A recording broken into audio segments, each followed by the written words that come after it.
നമസ്കാരം. മലയാളി വാർത്ത ഇൻസൈഡിലേക്ക് സ്വാഗതം. ലോക്സഭാ തെരഞ്ഞെടുപ്പിൽ ജനം 3G ആക്കിയതോടെ തകർന്നടിഞ്ഞ CPM നിയമസഭയിൽ വെള്ളം കുടിക്കുകയാണ്. ഇക്കാര്യം വ്യക്തമാക്കുന്നതായിരുന്നു ഇന്നലത്തെ LDF പാർലമെന്ററി പാർട്ടി യോഗത്തിൽ മുഖ്യമന്ത്രിയുടെ നിർദ്ദേശം. തെരഞ്ഞെടുപ്പ് വിജയത്തോടെ പ്രതിപക്ഷം കരുത്താർജിച്ചുവെന്നും നോക്കിയും കണ്ടും വേണം അവരെ നേരിടാനെന്നും MLA-മാർക്ക് അദ്ദേഹം നിർദ്ദേശം നൽകുകയായിരുന്നു. വ്യാഴാഴ്ച നിയമസഭയിൽ പ്രതിപക്ഷ നേതാവ് മുഖ്യമന്ത്രിയെ വലിച്ചുകയറി ഒട്ടിക്കുന്ന കാഴ്ചയാണ് നമ്മൾ കണ്ടത്. കേരളത്തിലെ ക്യാമ്പസുകളിൽ ഗുണ്ടാവിളയാട്ടം നടത്തുന്ന SFI-ക്കാരെ ന്യായീകരിച്ച് മുഖ്യമന്ത്രി എത്തിയത് പ്രതിപക്ഷത്തെ ചൊടിപ്പിച്ചിരുന്നു. മുഖ്യമന്ത്രി താങ്കൾ മഹാരാജാവല്ല, കേരളത്തിന്റെ മുഖ്യമന്ത്രിയാണെന്ന് മറക്കരുത് എന്നുമായിരുന്നു സതീശന്റെ ഓർമ്മപ്പെടുത്തൽ.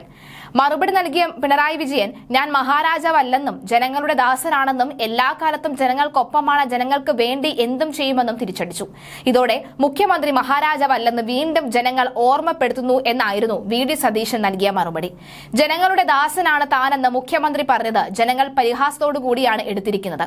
ജനസേവനമാണ് അദ്ദേഹം രണ്ടാം സർക്കാരിൽ നടത്തിയതെങ്കിൽ ലോക്സഭാ തെരഞ്ഞെടുപ്പിൽ അമ്പെ പരാജയപ്പെടില്ലായിരുന്നു.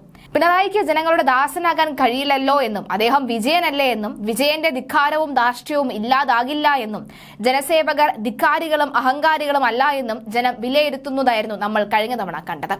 കഴിഞ്ഞ ദിവസം തോമസ് ഐസക് ഫേസ്ബുക്ക് പോസ്റ്റിൽ ചൂണ്ടിക്കാണിച്ചൊരു കാര്യമുണ്ട്. സർക്കാർ പദ്ധതികളിൽ മുൻഗണനാക്രമം തീരുമാനിക്കുന്നതിൽ വലിയ പരാജയമാണ് എന്ന്. അതായത് അടിസ്ഥാന ജനവിഭാഗത്തിനുള്ള കാര്യങ്ങളെല്ലാം ഒഴിവാക്കി നവകേരള സദസ്സും കേരളീയവും പോലെയുള്ള ധൂർത്തുകൾക്ക് മുൻഗണന നൽകിയെന്ന് അർത്ഥം. ഈ പരിപാടികളെ പ്രതിപക്ഷവും മാധ്യമങ്ങളും എതിർത്തപ്പോൾ എന്തൊരു അരോചകമായ സമീപനമാണ് CPM-ഉം മുഖ്യമന്ത്രിയും സ്വീകരിച്ചത്. ജനങ്ങളെ വെല്ലുവിളിച്ചാണ് ഈ പരിപാടികളിലെല്ലാം നടത്തിയത്. നവകേരള സദസ്സിൽ എത്തുന്ന ജനങ്ങൾക്ക് മുഖ്യമന്ത്രിയെ നേരിൽ കാണാനോ പരാതി നൽകാനോ അനുവാദമില്ലായിരുന്നു. എന്നാൽ നാട്ടിലെ പൗരപ്രമുഖരെന്ന പേരിൽ ജാതിമത സംഘടനാ നേതാക്കളെയും വ്യവസായികളെയും ചടങ്ങിലേക്ക് ക്ഷണിക്കുകയും വിരുന്ന് നൽകുകയും ചെയ്തു. ജനാധിപത്യത്തിൽ പൗരപ്രമുഖരില്ല, കമ്മ്യൂണിസത്തിലും സോഷ്യലിസത്തിലുമില്ല. അവിടെ എല്ലാവരും സമന്മാരാണ്. പിന്നെ എവിടെന്നാണ് പിണറായി വിജയൻ സർക്കാരിന് ഈ പൗരപ്രമുഖരെ കിട്ടിയത്? പിന്നെ എന്തിനാണ് ഇവരെയൊക്കെ മാത്രം പ്രത്യേകം ക്ഷണിച്ച് സൽക്കാരം നൽകിയത്? അതെല്ലാം തെറ്റായ നിലപാടായിരുന്നു എന്നാണ് തെരഞ്ഞെടുപ്പ് ഫലം വ്യക്തമാക്കുന്നത്. എന്നാലത് അംഗീകരിക്കാൻ മുഖ്യമന്ത്രി മാത്രം ഇപ്പോഴും തയ്യാറാകുന്നില്ല. ഈ രീതിയിലാണ് പോക്കെങ്കിൽ ബംഗാളിലെയും ത്രിപുരയിലെയും പോലെ തിരിച്ചു വരാനാകാത്ത അവസ്ഥയിലേക്കാകുമെന്ന് PB അംഗം പ്രകാശ് കാരാട്ട് വരെ തുറന്നടിച്ചു. ജനങ്ങളെ മറന്നാണ് രണ്ടാം പിണറായി സർക്കാർ മുന്നോട്ട് പോകുന്നത്. CPM-ഉം അവരുടെ വിദ്യാർത്ഥി യുവജന പ്രസ്ഥാനങ്ങളും അങ്ങനെ തന്നെയാണ് പ്രവർത്തിക്കുന്നത്. അധികാരം ഇവരെ മതോന്മരാക്കി എന്ന കാര്യത്തിൽ യാതൊരുവിധ സംശയവുമില്ല. CPI മുഖപത്രം ജനയുഗം എഴുതിയതുപോലെ ഫാസിസ്റ്റ് കഴുകന്മാരായി SFI-ക്കാർ മാറിയിരിക്കുന്നു. ഇവർക്ക് തടയിടാൻ CPM-നാകുന്നില്ല. ക്യാമ്പസുകളിൽ ഇടിമുറി സജ്ജീകരിച്ചിരിക്കുന്നത് ജനാധിപത്യ പ്രസ്ഥാനമാണെന്ന് എങ്ങനെ പറയാനാകും? തങ്ങളെക്കാൾ കഴിവും പ്രാപ്തിയുമുള്ള വിദ്യാർത്ഥികളെ കാണുമ്പോൾ SFI-ക്കാർക്ക് കലിപ്പാണ്. വയനാട് വെറ്റിനറി കോളേജിലെ വിദ്യാർത്ഥി സിദ്ധാർത്ഥനെ കൊല്ലാനുള്ള കാരണവും അത് തന്നെയായിരുന്നു. മറ്റ് സംഘടനകളെ പ്രവർത്തിക്കുവാനോ അവരുടെ കൊടി പോലും കെട്ടാനോ അനുവദിക്കില്ല. അത്രയ്ക്ക് ജനാധിപത്യ ധ്വംസനമാണ് നടത്തുന്നത്. അതുകൊണ്ടാണ് ആരെയും തല്ലിക്കൊല്ലാനുള്ള ലൈസൻസ് പിണറായി വിജയൻ SFI-ക്കാർക്ക് നൽകിയിരിക്കുക എന്നതാണ് പ്രതിപക്ഷ നേതാവ് നിയമസഭയിൽ പറഞ്ഞത്. സമകാലിക യാഥാർത്ഥ്യമാണ് എന്ന് കേരളീയ സമൂഹത്തിന് നന്നായി അറിയാം. അതുകൊണ്ടാണ് പ്രതിപക്ഷ നേതാവിന്റെ പ്രസംഗം തടസ്സപ്പെടുത്താൻ ഭരണകക്ഷി അംഗങ്ങൾ പരമാവധി ശ്രമിച്ചത്.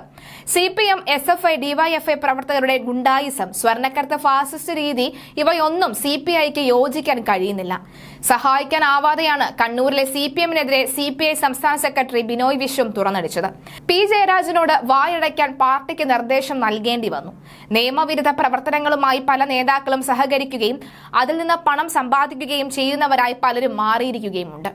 ഇതിനെയൊക്കെ ചോദ്യം ചെയ്യുന്നവരെ ഒറ്റപ്പെടുത്തുകയും മറ്റെന്തെങ്കിലും കാരണം കണ്ടെത്തി പാർട്ടിയിൽ നിന്ന് പുറത്താക്കുകയും ചെയ്യുന്നു. കണ്ണൂരിലെ CPM-ന്റെ ചരിത്രത്തിൽ ആദ്യത്തെ സംഭവമാണ് ഒരു ജില്ലാ കമ്മിറ്റി അംഗം പാർട്ടി മെമ്പർഷിപ്പ് പുതുക്കാതിരിക്കുക എന്നത്.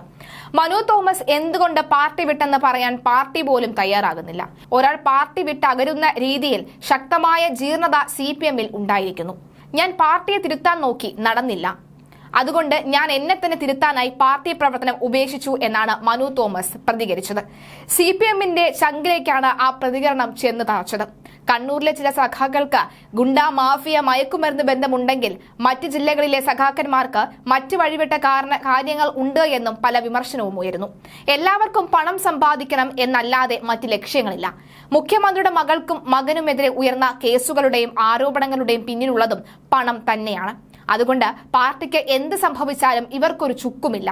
വേണ്ടുവോളം ഇവരെല്ലാം സമ്പാദിച്ചു കഴിഞ്ഞല്ലോ, എന്നിട്ടും ആർത്തി തീരുന്നില്ല എന്നു മാത്രം.